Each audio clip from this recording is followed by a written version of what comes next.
bienvenue à cette édition spéciale Congrès eucharistique.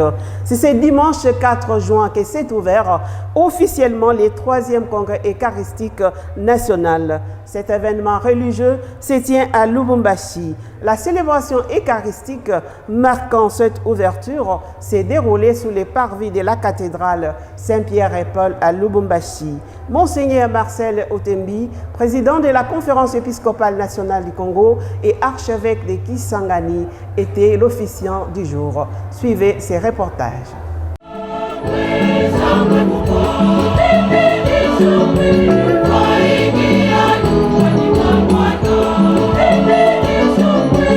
Cette célébration eucharistique haute en couleur, présidée par son Excellence Monseigneur Marcel Otembi Tapa, président de la Sanko, entouré de 45 évêques et une dizaine de messeigneurs, prélats de sa sainteté et vicaires généraux des diocèses, marque l'ouverture du 3e congrès eucharistique national Lubumbashi 2023.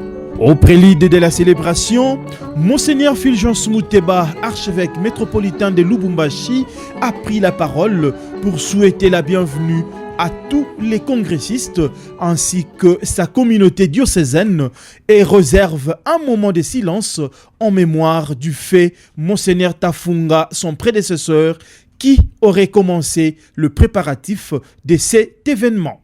C'est par ces vers lyriques de l'hymne de l'office des vêpres de la veille de la solennité du Saint-Corps et du Saint-Sang de Jésus notre Seigneur que je vous accueille ici à Lubumbashi, capitale du cuivre.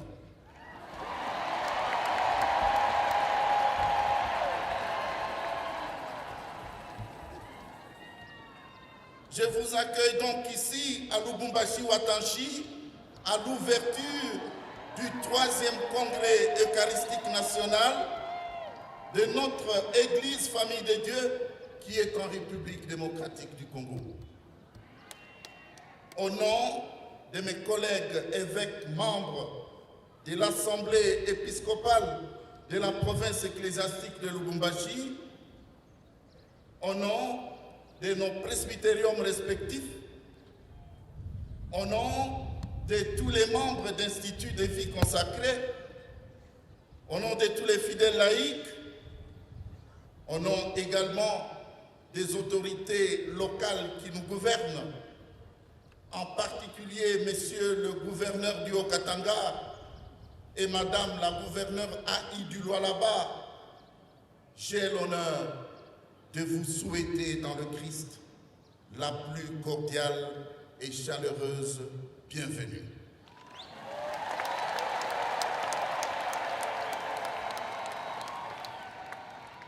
Les vers si haut rythmés décrivent avec une rare éloquence la nature de l'événement qui nous rassemble ici à Lubumbashi en ces jours où la fraîcheur matinale et vespérale alterne avec une douce chaleur. Ceci n'est autre que honorer, glorifier, adorer, rendre grâce, contempler le Christ, notre Seigneur, présent effectivement de façon vivante, puissante et agissante dans la Sainte Eucharistie, sacrement par excellence.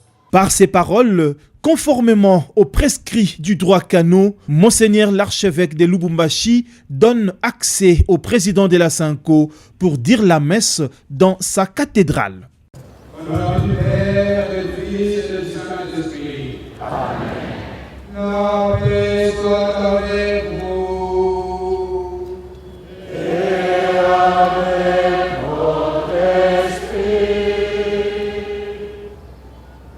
Plusieurs autorités du pays étaient présentes, en l'occurrence le gouverneur du Haut-Katanga, M. Kiabula, et celle de Lualaba, Mme Fifi Masuka.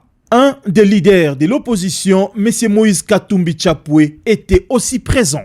La célébration poursuit alors sa cour normale avec les lectures du dimanche de la Sainte Trinité, l'homélie de l'officiant du jour et la communion aux saintes espèces. La communion, l'amour et l'unité étaient au centre de l'homélie de Monseigneur Marcel Outembi, président de la SENCO. Pour les prélats de Kisangani, Dieu est amour, c'est pourquoi nous l'appelons notre Père. Baptisé au nom du Père et du Fils et du Saint-Esprit, ces grands mystères de la Sainte Trinité nous fait découvrir l'amour de Dieu, l'amour de ses Pères miséricordieux qui marche au milieu de son peuple et avec son peuple. Suivez. Dieu nous aime et veille sur nous.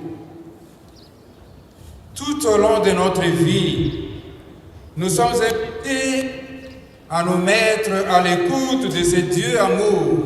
L'Évangile nous révèle l'amour de Dieu. Jésus veut faire comprendre à Nicodème la profondeur et la puissance de l'amour de Dieu pour le monde. Et nous croyons qu'il est là avec nous. Il nous partage sa parole et son pain. Dieu continue à dire son amour à toutes les femmes, à tous les hommes, aux jeunes et aux enfants. Et il compte sur chacun de nous pour participer à la mission de dire au monde que Dieu est là. C'est autour du thème Eucharistie et famille que ce congrès se tient. Une occasion de raffirmer la place de l'Eucharistie dans la vie du chrétien et dans la famille. Ces explications sont trouvées dans l'homélie de Monseigneur, le président de la SENCO. Suivez. Le thème de notre congrès, Eucharistie et famille, est un indicateur de notre désir de bâtir, de consolider nos familles, particulièrement de renforcer le mariage qui en est le fondement. À l'image de la Sainte Trinité, une famille est une histoire d'amour qui n'est jamais achevée. Une histoire à renouveler chaque jour et qui reste ouverte sur l'avenir. Si l'amour ne circule plus dans une famille, elle se détruit. Il en va ainsi de l'Église. S'il n'y a plus d'amour, elle s'écroule, c'est la dispersion. C'est le cas aussi pour notre nation. Si ces citoyens ne laissent pas circuler l'amour, ce sont les tensions, les conflits ethniques, les guerres tribales qui prennent la place et finissent par la détruire. Pour la réussite de cette activité, plusieurs commissions ont été mises en place, parmi elles celle des protocoles et sécurité. Ces vaillantes personnes ont travaillé d'arrache-pied afin que tout se passe en ordre. Suivez ces commentaires. L'ordre et la sécurité a marqué cette célébration eucharistique d'ouverture du 3e congrès eucharistique national. De la procession aux différentes parties de la messe, protocoles et services de sécurité ont travaillé afin de permettre aux chrétiens de bien prier. Selon M. Joseph Kabambi, président des protocoles, c'est le fruit d'une bonne préparation. Préparer la sécurité, le service de protocole, on a travaillé en synergie, éviter des infiltrés. Vous voyez la messe de Kinshasa, quand Pape était venu, il y avait des infiltrés. Nous, on avait préparé, on a exigé, par exemple, au niveau de Bédo, ceux qui travaillent, on a exigé à nos pères dans la foi de nous écrire le nom de leur Bédo. Ils prennent ça de risque. Alors, c'est pour cela qu'on a évité un peu d'avoir des infiltrés.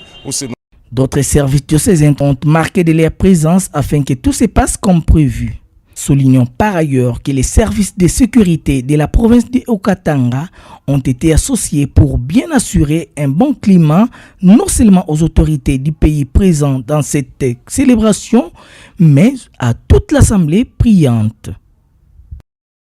Les réunions vont débuter lundi 5 juin 2023. L'idée principale de ce qui se fera, c'est avec M. l'abbé Yvan Kilongo, vicaire épiscopal de Lubumbashi. Ça sera une semaine très intense sur le plan spirituel, sur le plan pastoral, sur le plan sacramentel. Et demain, nous allons commencer le colloque. Demain, lundi, le 5, nous commençons le colloque.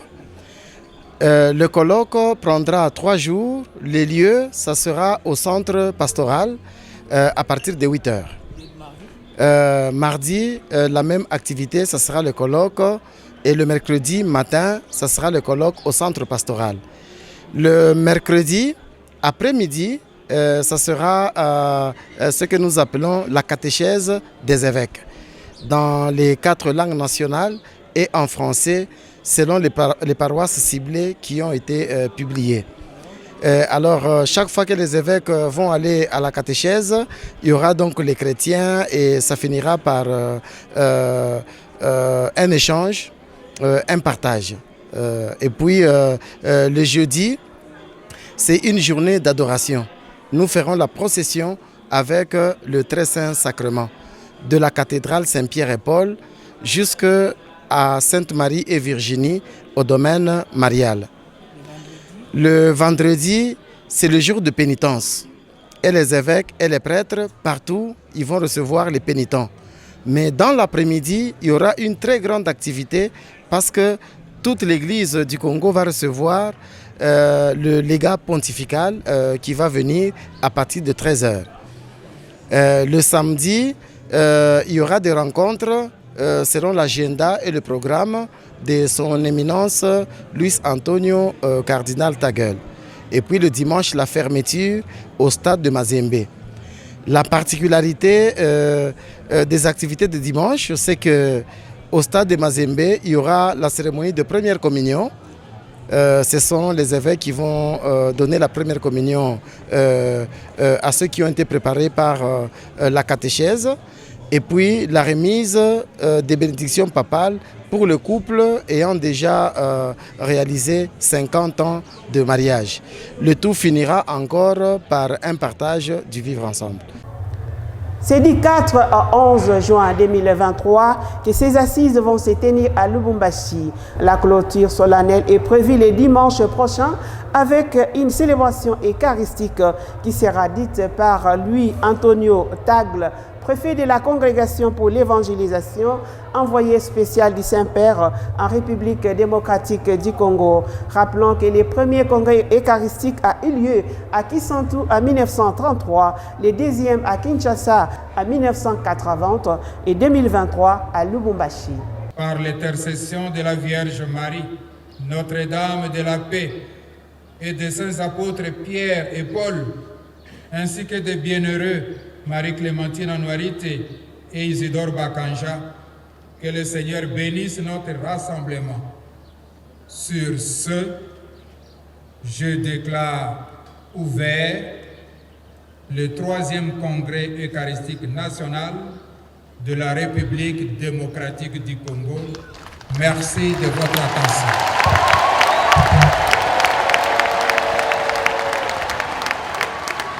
C'est par cette information que nous mettons point à cette édition spéciale du 3e Congrès eucharistique national. Au nom de l'équipe de la rédaction Sécos, Hercule Kitoko et Trésor Kiambi, nous vous disons merci. Prenez rendez-vous avec nous tout au long de cette semaine avec les éditions spéciales du 3e Congrès eucharistique. Merci et bonsoir chez vous.